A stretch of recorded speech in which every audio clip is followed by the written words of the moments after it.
All right, customer lifetime value. All right, let's break it down first. What is customer lifetime value? In the simplest of terms, I believe this is the simplest. This is basically like a metric that a lot of businesses use, or businesses should be using, because I know that a lot of businesses, especially in Zimbabwe, don't even think of customer lifetime value. So customer lifetime value is basically a metric businesses should be using, that is sort of like used to measure the average earnings that a business expects or anticipates to get from maintaining a relationship with one customer, right? Let me give you an example. Let's talk about maybe grocery stores in Zimbabwe, grocery shops like maybe Pick and Pay, right? So um, let's be clear first. If you're visiting, for instance, maybe Harare, and then you go by Pick and Pay Jason Moyo to buy whatever it is that you buy from there, $5 to $10 is spent there, right? And then you're just visiting Harare, you don't stay in Harare, right? You just buy once and then you leave, you never come back, right? You're not necessarily going to be considered in this metric.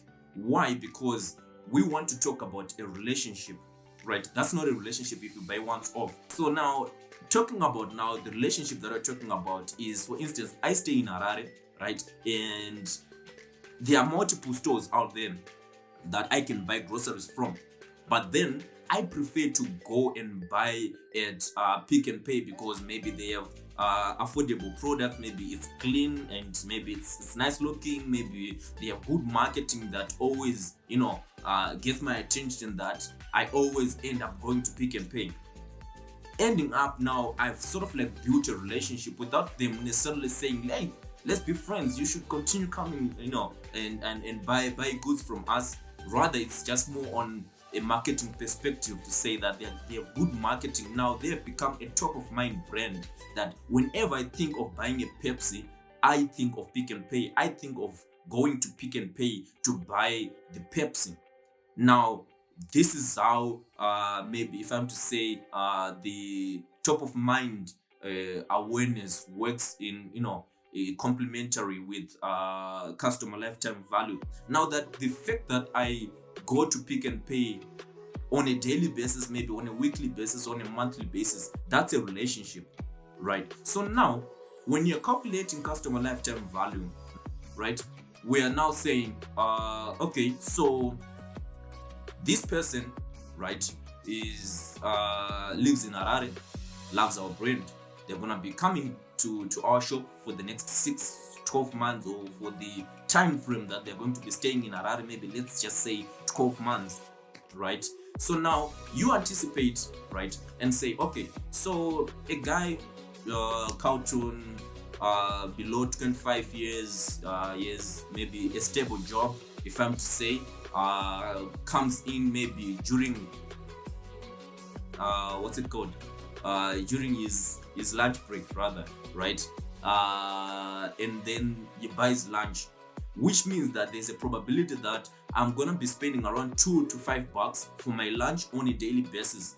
So now you're calculating to say, okay, so we have 20 working days on a monthly basis, right? So how much is that? So it's 5 by 5 days, which is 25 by 20. Then you get your customer lifetime value on a monthly basis, or on a monthly period, right? That's the first part. That's what you need to know regarding the definition of customer lifetime value, right? Now, a lot of people usually that I've seen, they usually confuse customer lifetime value with order value, right? So what usually happens, I think I've spoken about order value increasing or enhancing your order value on my podcast at some point. Order value, basically, or when we're talking about enhancing your order value, that's when you notice that there is a customer who is consistently coming to your shop on a daily basis, or maybe on a weekly or monthly basis, whatever, right? So now you are trying to get them to buy more, or rather to spend more, right? So if I'm to say, if I say buy more, that's a bit controversial, but then if I'm to say spending more, so you say maybe you're getting your lunch right? And maybe you usually buy, what can I say, quarter chicken and chips, and it's costing you maybe 2 to 3, maybe let's just say $2, right? And then you say, if you add another 75 cents, right, we'll put more chips in your plate. If you add another $1, we're gonna add more chips plus more meat in your plate, right? So they end up spending more but still buying, pretty much the same thing, because usually like 75 cents won't necessarily like, get you like that much.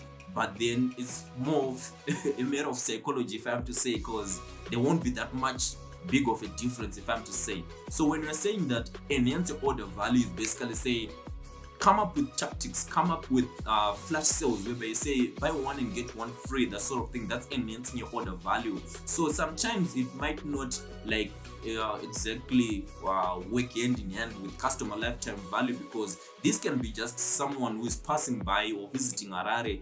They see your store and they see that you have a flash sale. You are saying this product, and if I buy this product, I'm gonna get another similar product for free, right? But really, we all know that it's really a matter of just getting money, but all the costs are catered for in that.